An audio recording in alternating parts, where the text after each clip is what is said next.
Kандай жердин бетинде үйлөнү. Кучак жайып, тосуп алам күндөрдү. Атам барда алам тегиз көрүнөт. Бакыт курчак, айланамын күндөрдү. Демекчи, залда отурган аталар, баарыңыздарды байрамыңыздар менен куттуктайбыз.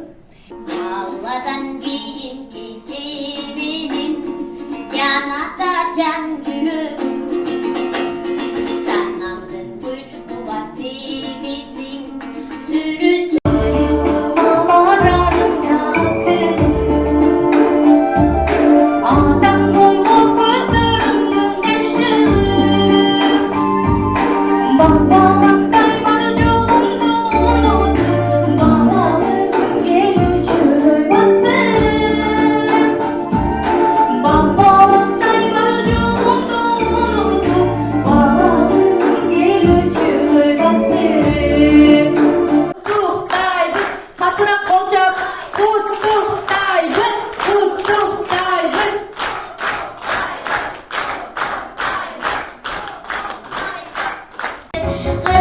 kızı kımbatı, kılganlar işke kıldatı, kızıksın edip kılınga gelip karıttı.